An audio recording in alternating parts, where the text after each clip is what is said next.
या ठिकाणी आपल्या समोर असणारा दाफेदार जे आहेत, मंचकावरती उपस्थित सगळे इतर जण आहेत, उमेदवार स्नेहल सोनी आई आहे, मुंबई प्रदेश आणि विभागातले असणारे सगळे प्रतिनिधी आहेत. सगळ्यांची नावं घेत नाही कारण का अजून असणाऱ्या 2 सभा शिल्लक आहेत आणि त्यानंतर नागपूरच्या सभेला त्या ठिकाणी जायचं. मित्रो, एक सगळ्यात मोठा असणारा बदल या निवडणुकीमध्ये आपल्याला असणारा दिसतो. नगरपालिकेच्या निवडणुका झाल्या. या नगरपालिकेच्या असणाऱ्या निवडणुकीमध्ये अनेक ठिकाणी उमेदवार जिंकून आले आणि एक आशा पळवली असं मी त्या ठिकाणी म्हणणार. आता हे जे उमेदवार जिंकून आले त्याचा असणारं रहस्य आपण असणारं समजावून घेतलं.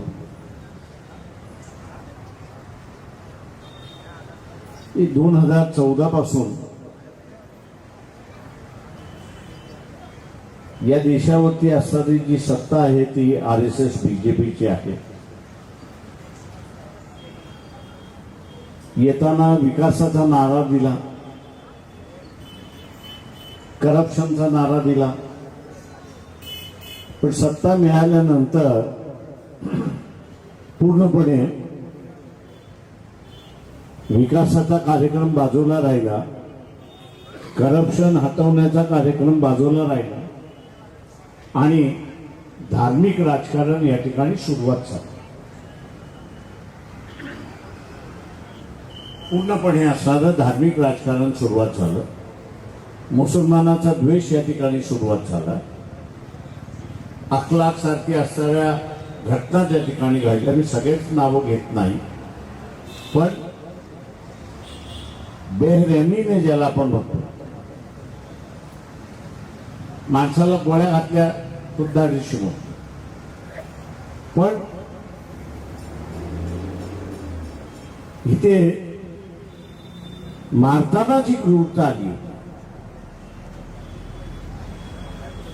ती माणसाच्या अंगावरती शहारे आणली. रागाच्या भरात आपण कोणाला तरी मारतो, पण हा रागाच्या भरातला मारहाण हे ठरवून तिथे असताना मारहाण होती. त्याचं चित्रण केलं जात आणि म्हणून हळूहळू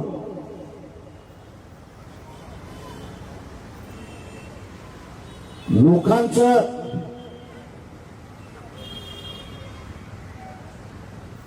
जे धार्मिक राजकारणाकडे मन वळालं होतं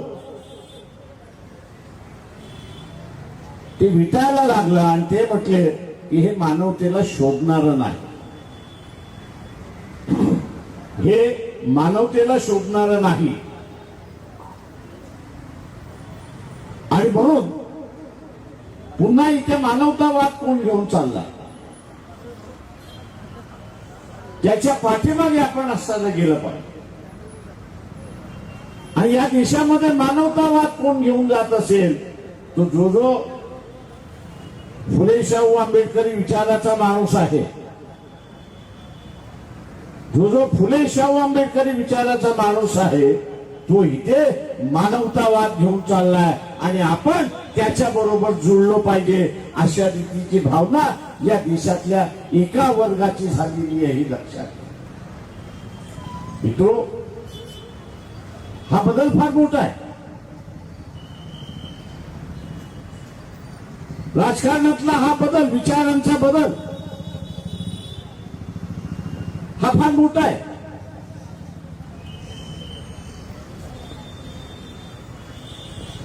एकेकाळी जे नेतृत्व करू शकत नाही आज त्याच समूहाकडे फुले शाहू आंबेडकरी विचार असल्यामुळे हाच नेतृत्व करू शकतो अशी भावना महाराष्ट्राभर झाली आणि त्या महाराष्ट्रभराच्या भावनेतून नगरपालिकेमध्ये आपल्याला यश आलं हे लक्षात घ्या. आता हा बदल आपल्याला कायम ठेवायचा. ज्यांच्या अपेक्षा आहेत त्यांच्या अपेक्षेला सार्थक आपण झालं पाहिजे हे लक्षात घ्या.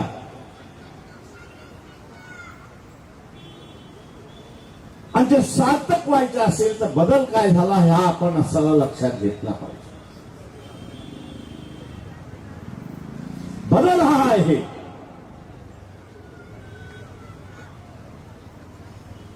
की आता असताना फुले शाहू आंबेडकरी विचाराच्या माणसाला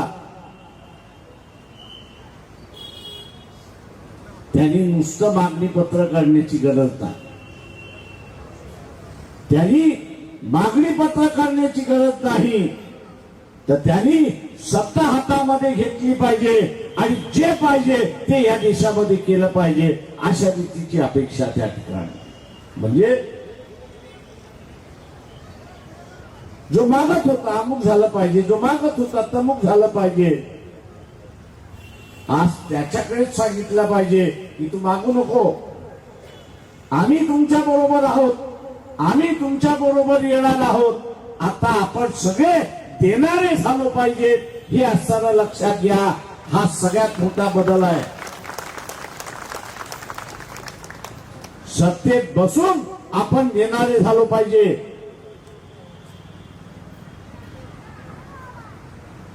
आणि सत्तेत बसण्यासाठी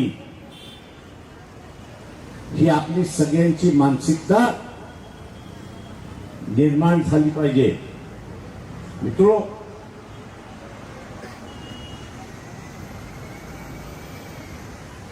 चळवळ हे चालवणाऱ्या व्यक्ती आपल्याला पाहिजे. अनेक काँग्रेस पक्षामधले आमदार खासदार झाले हे आपण बघितले मोठ्या प्रमाणात.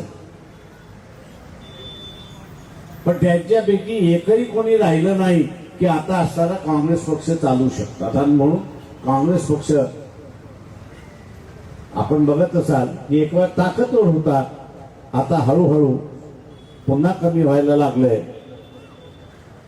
मी टीका म्हणून करत नाही तर आपण असताना हे लक्षात घेतलं पाहिजे की पक्षातला असणारा हा जो उतार चढावाचा भाग जो आहे तो महत्वाचा आहे. आपण काँग्रेस बरोबर युती केली. या कॉर्पोरेशन मध्ये, मुंबई कॉर्पोरेशन मध्ये ज्या शेजारच्या मतदारसंघामध्ये असणारे काँग्रेसचे उमेदवार आहेत त्यांना आपण मतदान केलं पाहिजे आणि काँग्रेसवाल्यांनी आपल्या उमेदवाराला मतदान केलं पाहिजे हे आपण असं लक्षात ठेवलं.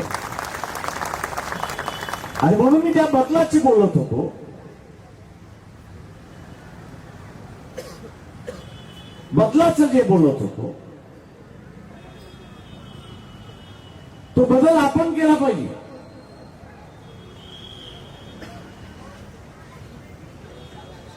आणि आपल्या मधला बदल काय केला पाहिजे तर मी पहिल्यांदा ठरवलं पाहिजे, निश्चय केला पाहिजे. हे महत्वाचं.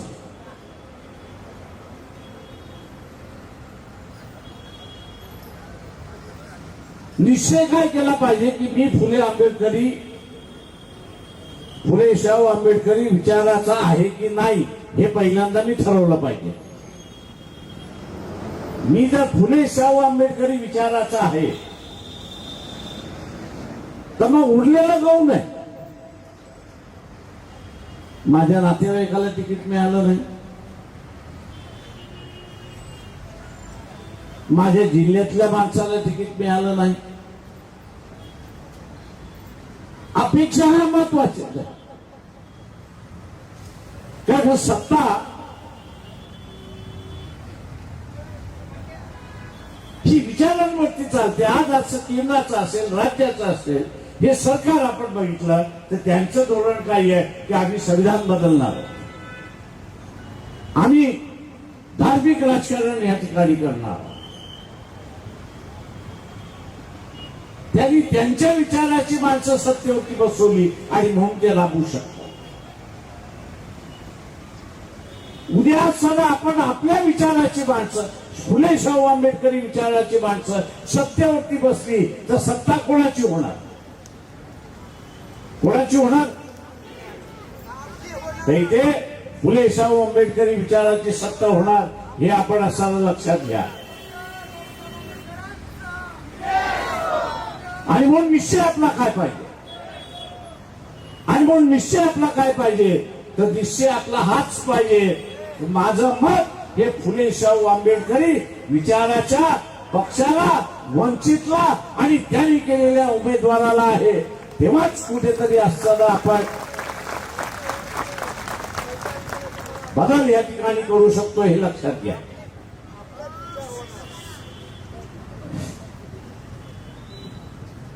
मित्रो,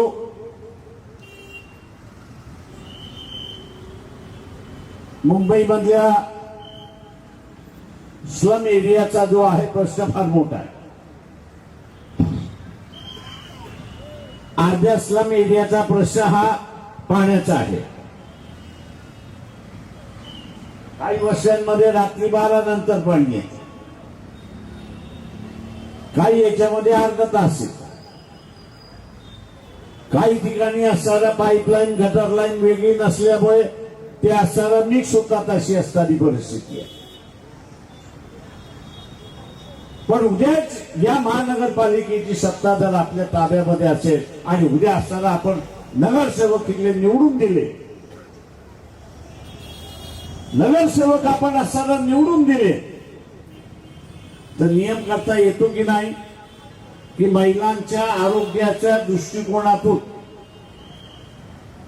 महिलांच्या आरोग्याच्या दृष्टिकोनातून त्या वस्तीमध्ये पाणी सकाळी 7 वाजल्यापासून ते रात्री 10च्या आतमध्येच मिळेल, हा निर्णय करता येतो की नाही? का झाला नाही आतापर्यंत? झाला नाही याच्यासाठी कोणी लढणारा तिथे नव्हता.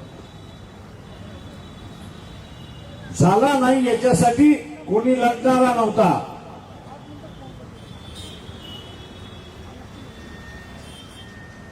उद्या आपल्या जाहीरनाम्यामध्ये आपण असताना म्हटलेलं आहे की महानगरपालिकेमध्ये आम्ही असताना निवडून गेलो,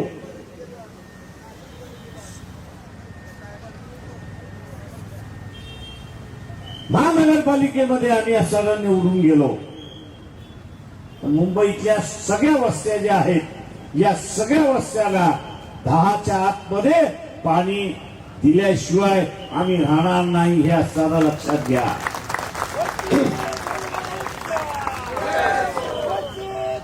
फार निधी लागत नाही, फार निधी लागत नाही, फक्त नियोजन करावं लागतं की 2-2 तास पाणी कसं सोडायचं आणि किती प्रेशरने सोडायचं, याचं फक्त नियोजन करावं लागतं.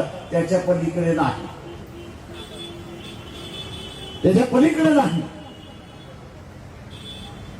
जे घाण पाणी आपल्याला असं नळाच्या माध्यमातून येतंय, रस्त्याच्या एका बाजूला गटर लाईन आणि दुसऱ्या गटर रस्त्याच्या दुसऱ्या बाजूला पिण्याच्या पाईपलाईन, एवढं अंतर असेल तर पाण्यामध्ये मिक्सिंग होण्याची शक्यता आहे का? आज आपल्याला दिसतंय की पाईपलाईन वरती, गटर लाईन खाली, मिक्सिंग होणार की न होणार? तांत्रिक दृष्टिकोनातून या सगळ्या गोष्टी आहेत. आणि म्हणून माझं आव्हान आहे आपल्या सगळ्यांना या ठिकाणी, उद्याच्या या महानगरपालिकेच्या निवडणुकीतून आपल्याला देशभर असताना एक संदेश द्यायचा. मुंबई हे एक शॉक सेंटर आहे असं मी त्या ठिकाणी म्हणतो. इलेक्ट्रिक शॉक माणसाला बसला तर माणूस काय करतो?